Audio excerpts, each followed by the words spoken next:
All right, so we're going to move into the lesson now. And so just going to take a moment here. We want to welcome everybody to the Agent Update and Training Call for United Financial Freedom. And the topic for this evening's call is going to be, setting your stage for success, but we're going to be looking into how do we set appointments that are effective, that people will truly show up for these appointments. So setting the stage for success, we've already been through starting point. That's recorded in your back office, your personal and borrowed story. We went through, that's been recorded and put in your back office. Your 15-second commercial, that has been recorded and put in your back office. Last week we went over the Litmus test. Again, that has been recorded and put in your back office. And tonight we're going to be going over set the appointment in stone. So we need to review the Litmus test a little bit. We have a lot of slides, so we're going to kind of go through this information concisely this evening. And again, this information will be recorded. So on the Litmus test, we need to know the level of commitment of our agent and client prospects. And that's what the Litmus test is all about. Always keep the door open for future conversations with your prospects. You never know where referrals are going to come from. Move while their spirits are high and their desire is a priority. So if you have somebody that you've shown one or two of these items in those first 5 items that we listed for setting the stage of success, and they say, you know what, I have enough information, I'm ready to set up an appointment, I love the idea, I've watched the videos, I'm ready to get moving forward and get my savings analysis done, I want to set up the appointment for that. Don't feel like you have to stop there and go backwards and add stuff to it. When they're ready to go, strike while their spirit is high and while their desire is a priority, but do make sure they've at least watched videos, have some understanding of the program, how it operates, what we're offering, and what's going to be expected coming into that appointment. Litmus test review as well. Individuals are ready for information when they are, not when you are. I know as salespeople, we get an agenda, we get ourselves in a role, and we just want to kind of get our spiel out. Sometimes people are not ready for that information. Never try to convince a prospect that this is the right thing for them. And do know there's a big difference between convincing and selling. These are two totally different areas. Selling is using your tools and using some of the scripted information that we've given you to take somebody through the process, but never feel like you have to convince this is right for them or strong-arm them into the sales.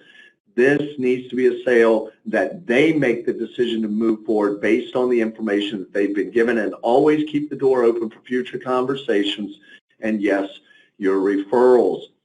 Educate your prospect. That is not a sale. It's an education or information sharing.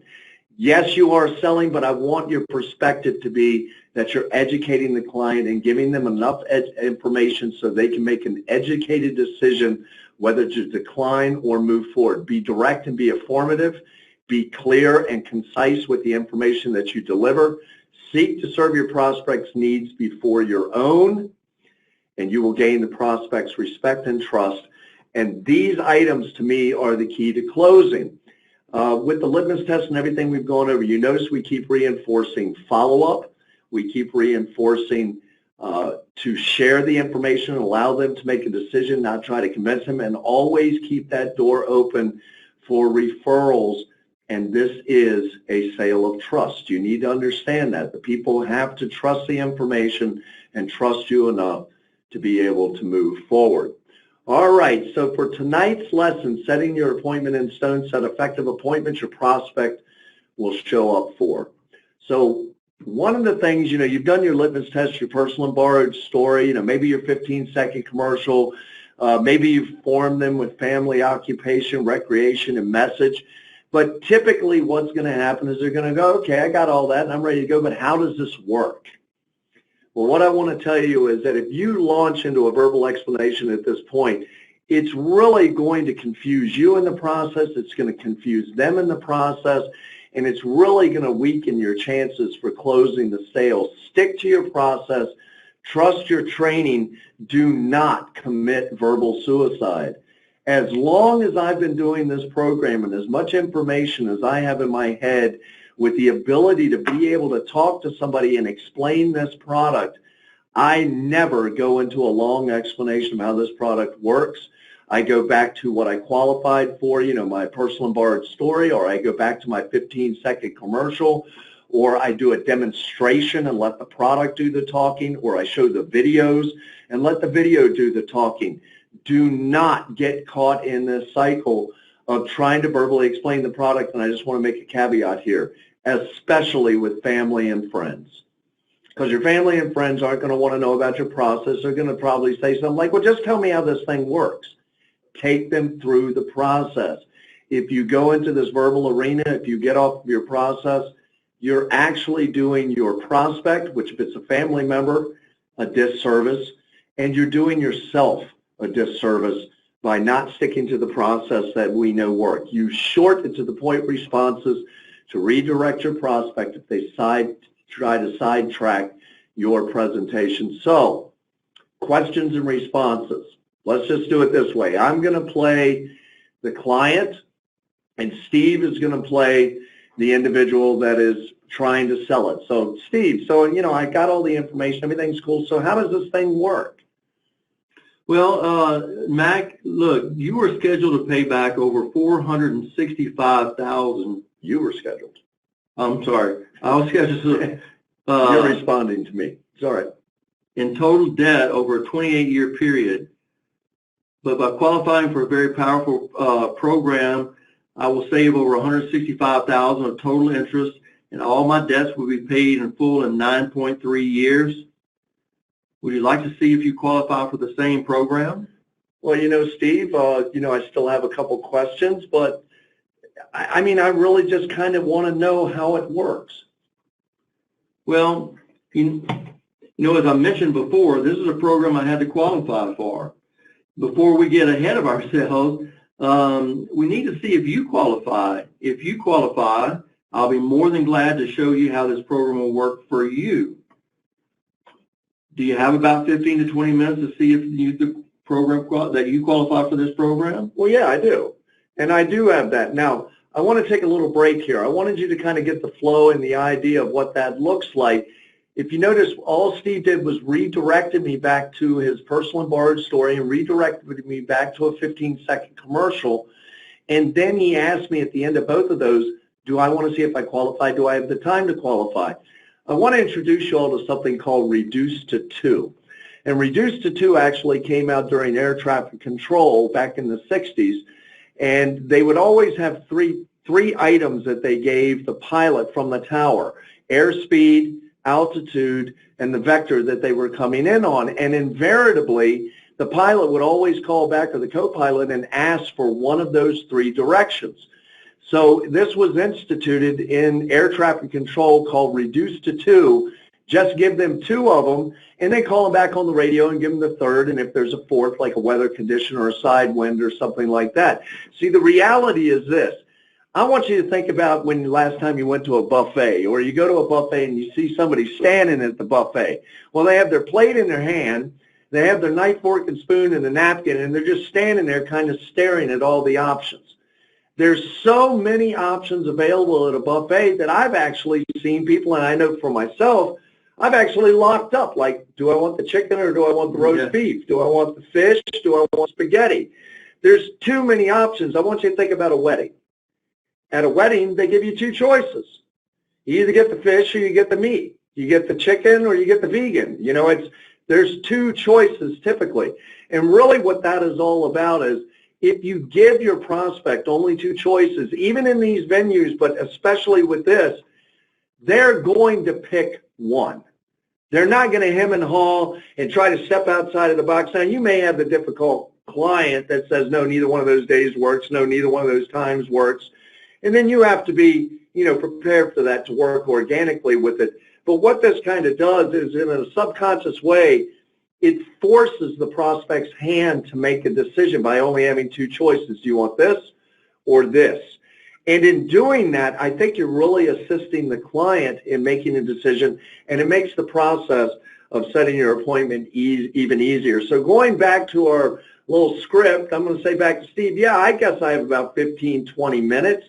And Steve's going to come back and ask me. Well, Mac, what works best for you, weekdays or weekends? You know, I love having my time on the weekends with my kids and everything, so weekdays are usually the best. I understand that, and that makes sense.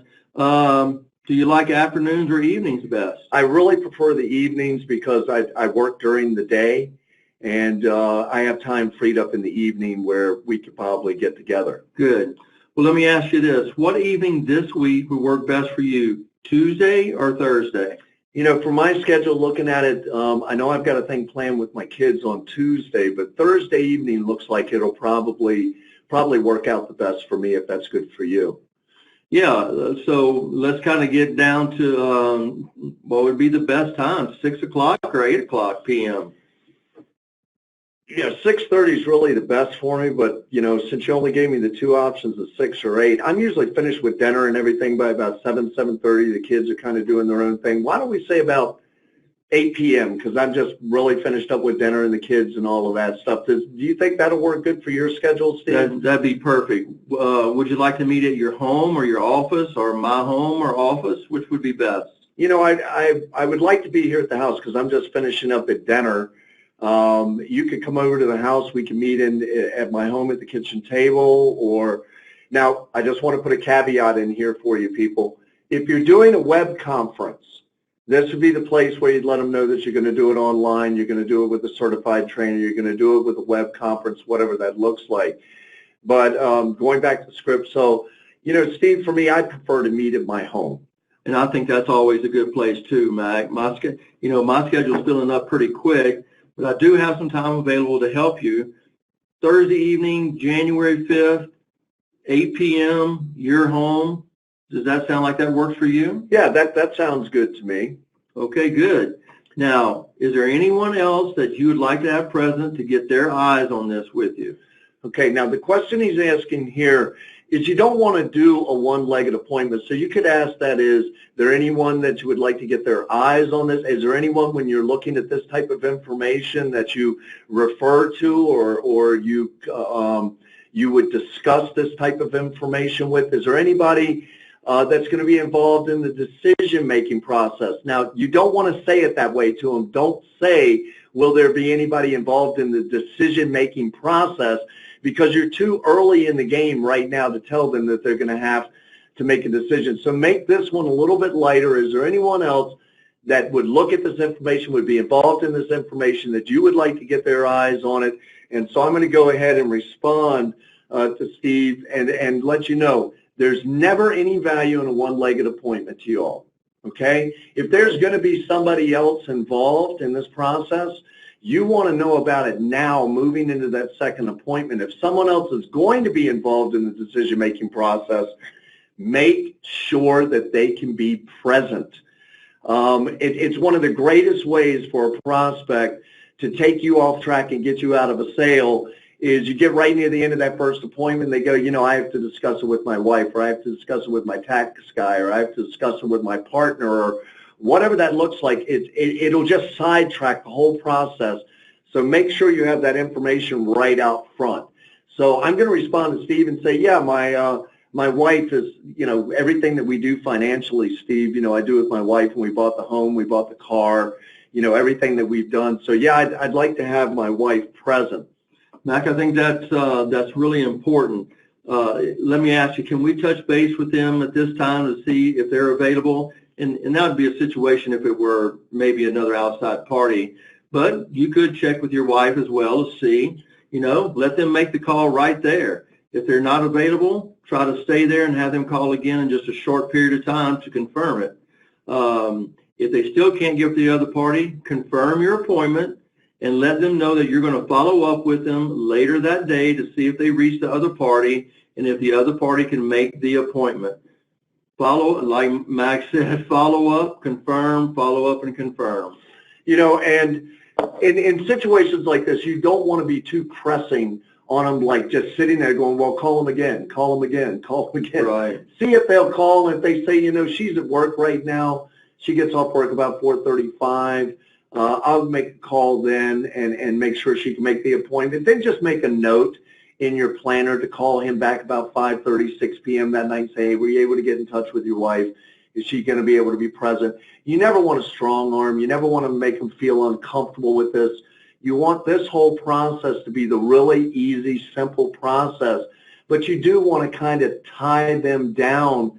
And what you're doing is going through each item of that appointment and then going through how that's going to play out. So we'll say that Steve, I was able to get my wife on the phone, and she can make the appointment, and that was for January 5th at 8 p.m. at our house.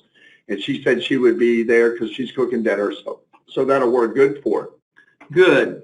So let's make sure that we're both clear. We have an appointment set for Thursday, which you just said and realized it, January the 5th, 8 o'clock p.m. at your home with you and your wife. Is that correct, Matt? Yep, that's the way we're going to do this. I'm looking forward to this, Steve. Good. I was raised to be a man of my word. Now, I'm going to be at your home this Thursday, January 2nd at 8 p.m., ready to go, and you and your wife will be there. Is that correct? Yes, that is correct, Steve. I will be there. Okay. Since I know both our schedules are busy, I am, I know that you are, if anything comes up between now and Thursday, will you show me the courtesy of calling me to reschedule? I promise I'll do the same thing if anything comes up with me. Does that sound good? Yeah, that sounds awesome, Steve. I can do that. If anything happens with me or my wife, I'll make sure I give you a call. But I don't see anything stepping in the middle. We're pretty excited from the information that you've shown me. That's great. Fantastic. I'm really looking forward to meeting your wife and chatting with you again about this powerful program. I would like to verify your phone number, your home address, so I can call you if anything comes up and send you an appointment confirmation. I would also like you to verify my contact information as well in case anything comes up on your end. So that way, we can always get in touch with each other. Yeah. All right, Steve, here's my information. I've got your information. We've got emails. We've got phone numbers. We've got the address. We know where we're going to meet. Yep, here you go, buddy. Let me explain a little bit about how I work, Mag. I use a two-appointment process. Our first appointment has two parts to it. The first part of the appointment will be for the purpose of collecting information pertaining to your particular financial situation so that we can create a free savings report, a financial analysis for you. Okay, sounds good, Steve. Okay, the second part of the appointment will be to determine if we have the need for a second or possibly a third appointment. Does that sound good to you? Yeah, that sounds great. So just so I'm clear, so in that first appointment, that's where we're going to get our savings analysis. And, you're going to take the information from that. But are you going to give me the results in that first appointment? No, we're on a fact gathering appointment. That's all we're doing, Matt. We're just trying to get the facts together, get some information, and that way we can put a good analysis together for you. That way, come back, like I said, on the second part, then you can look and see it all that information. Okay, so this is really, for this first appointment, I can just let my wife know that we need to get all that information together for you that you had mentioned to me earlier that we're going to need, and we're not going to be making any decision on the first appointment. We're just going to be getting to know each other and getting the information to do the analysis. That's absolutely correct. All right, that's awesome. Yeah, I feel good about that, Steve. Now, during the first appointment, we'll be doing a short 15 to 20-minute questionnaire, probably with my certified trainer. If that would be if some Mac were still in. If one of us was still in training. Yeah. Regarding your household income and debts. Now, I will not be asking you for your Social Security number, your birth date, or any of your account numbers. So I'll not be asking you for any sensitive personal information. All we're going to do is look at things like your mortgage balance, your interest rates and payments, and the same on your other debts, as well as your income and the intervals of your pay. Does that sound good? Yeah, it sounds like some of the information that you had kind of told me, just going over it.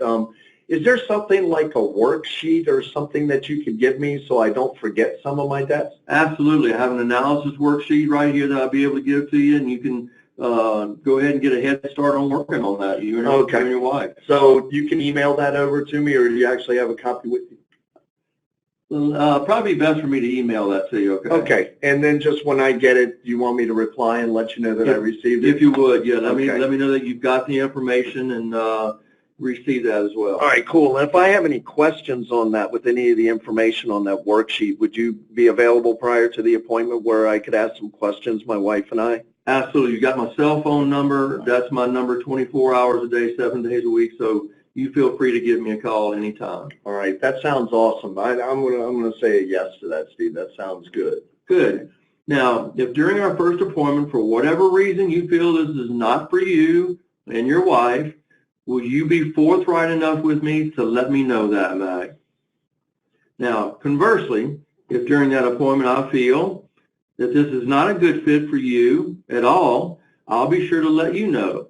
Does that sound good? Does that sound fair to you? Yeah, all that sounds well. That sounds good, Steve, because you're giving me the option of, hearing the information and everything right up front, and then making a decision from there if we move forward into that second appointment is what you're referring to. So yeah, I feel good with that. Yeah, I just don't, let's not waste each other's time. Let's, be upfront and honest about it, and that'll be good. Now, on our second appointment, we'll have two parts as well. The first part of that appointment will be to show you your free savings report of the financial analysis results and answer any questions that you might have. The second part of that appointment will be for you and your wife to make a decision regarding moving forward with our program or to just continue doing what you're currently doing. Does that sound reasonable and agreeable to you? Yes, and I want to throw a caveat in here. That second part there, people, where it says the second part of the appointment will be for you and your wife to make a decision, you may not want to throw that piece in right in that first appointment.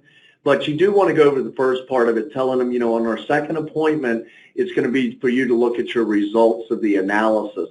Now, when you go back for your, you actually have your first appointment, you're going to review your rules of engagement. And then when you're actually at the end of your first appointment, this may be the good place to say, the second part of our second appointment, when I come back on our second appointment and actually show your analysis results, it's going to be to find out if you want to move forward, and we'll see here in the language, or if a third appointment is necessary. These have always been things that we've done in sales, Max, is just reconfirm and just continue to reconfirm, get those commitments from people. Yeah. Now, at this time, I'm going to contact my certified field trainer and do a three-way call to introduce you to him or her. I want you to be familiar with who they are. If you would please, just for time's sake, hold on to any questions that you might have for him or her until we actually have our first appointment. Does that sound reasonable to you? Yes, that does, Steve. That sounds good. You're keeping me on a good track. I think you've been informative. I think you've given me the information that I need. Okay, good. Let's make that call. All right, so we're going to pick up the phone at this point. You pick up the phone. Look, there may be the time that you can't do a three-way call with certified trainer, but I'm telling you something, people that have been in sales for a long time, if you're getting ready to go do a first appointment with somebody, or you're setting up that first appointment, you're going to be meeting with somebody, make sure you call your certified trainer. Give them an idea of the time that you're going to be there, and that there may be a phone call coming in for a three-way call. Let me remind you of something. Who is the expert? Who is the professional? And the answer is always the same. It's the guy or gal from out of town with a briefcase, or it's the third party on the other end of the phone that you edify, and you tell your prospect, hey, this is my trainer. This is the person that's teaching me how to go through the process. He's been doing this for years. Always edify your certified field trainer as being the expert in this arena with the product and how to help them navigate this process.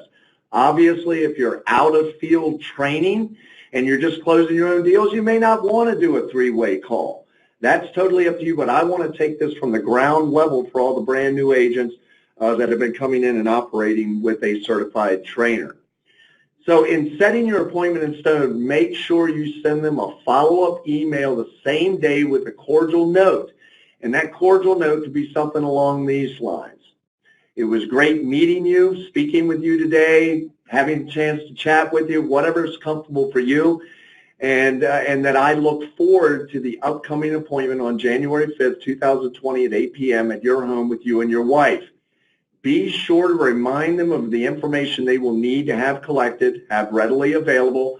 This comes from your analysis worksheet, which is in your agent portal, and it's listed under procedural resources on your agent portal where you can get that analysis worksheet. We have branded that now, and we've corrected that and added a couple lines to the base of it. So make sure you're familiar with that. You know, and this is going to be, and the reason I'm putting 3 different terms down here, if you're dealing with somebody that doesn't do anything in finance and it's, you know, just Molly homemaker or Dan stays at home and works from his business, you know, it's a short questionnaire. If you're dealing with a financial planner, insurance agent, banker, broker, maybe it's a financial analysis. If you're dealing with, you know, a student or somebody in any other profession that just, you get the feeling they're not huge on finance and things of that nature, it's their free savings report. So I'm just giving you a couple different terminologies that you can use in explaining our financial analysis and terminology for them. Make sure you call them 1 day before your appointment. Make sure that if the second party was going to be there, that you call them back and confirm the second party. I usually do a call the day before, and I do a call about 5 to 6 hours before the appointment, just to make sure that nothing's changed and everything is good, that I'm not getting in my car or breaking the time down to go out and see somebody that has already, you know, had something come up and something has changed. So in summary, always give your prospects only 2 options, reduce to 2 on each question. Use that reduce to 2 methodology. Always introduce your certified field trainer if you're still in training, and always edify the field trainer, not the prospect. You're building up the certified trainer to the prospect, not the other way around. Make sure you're looking at a day planner, cell phone, leather-bound, iPad, something that shows them you're actually checking your schedule. You know, you're not just winging this. The one thing that I do know, Stephen, and I've seen this a lot in sales, you always want to be busier than your prospect. Right. And that's just a reality. You know, hey, I've got a couple days that are open here, but make sure you're looking in something so they know you're checking your schedule. If you're truly that busy, you have to go back and look at your calendar. Tell them, I got to look at my calendar. I'm really busy. Lots going on. My business is exploding. We're bringing agents on left and right. We're doing sales, you know, every day. You know, just you're always busier than your prospect. You're trying to fit them into your schedule rather than the other way around, that they're trying to fit your schedule into their schedule. Always review your rules of engagement at each appointment. Go through them again, just to be clear. Now remember, if you just set the appointment and just went through the rules of engagement with just the husband, the wife's going to be at the second appointment. You've got to go through the rules of engagement with her and just say, these are questions that I already asked your husband. I just want to make sure we're all on the same page moving forward. So here's kind of my closing. We are all called to serve, to be a part of a greater good. And I can't believe that if you look at this program and you look at what we do, that you cannot believe deep in your heart that delivering this product to your agent prospects as well as your client prospects is not serving the greater good. This product does exactly what it states. We're clocking getting close to $2.1 billion saved. So we know the program works. We know the program serves people. We know the program is needed in today's economy, and especially with the high cost of everything. So know that you are serving a greater good through this company and through the product. Through this, fulfill your purpose, fulfill your dreams, and fulfill your goals.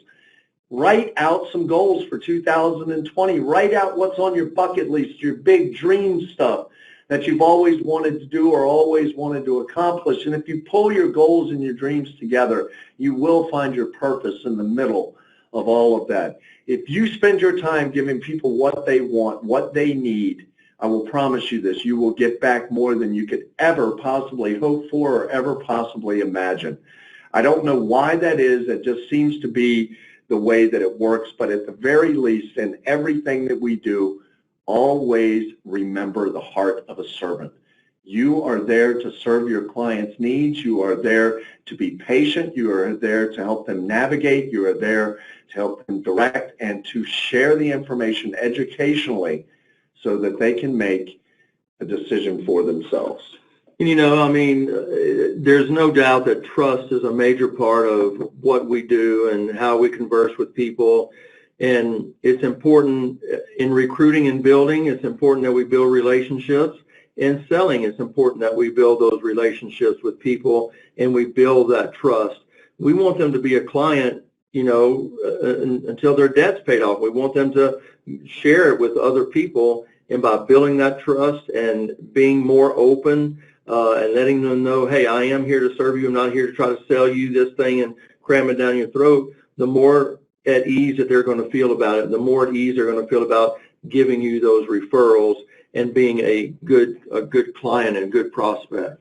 Yep. I think the one thing that we want to, kind of end tonight's call on, we are rounding out 2019 tomorrow. I know from the executive members of the company, John, Skylar, Stephen, myself, I know from individuals in IT, I know from our support division, we are all very proud of the work that you have done over the past few months. We are very proud that no one took their foot off the gas, that everybody is still pushing to the very last day. We have a lot of families that we can reach. We have a lot of lives that we can change. We have so many individuals that we can bless through the idea and the concept of buying America back one family at a time. And I believe that's something that everyone on this call can believe in. So let's get out there and do it big. Let's get out there and do it right. But at the very least, let's get out there and do something right now. This is Mac and Steve saying bye-bye for now. Hey, everybody, have a happy new year. Be safe.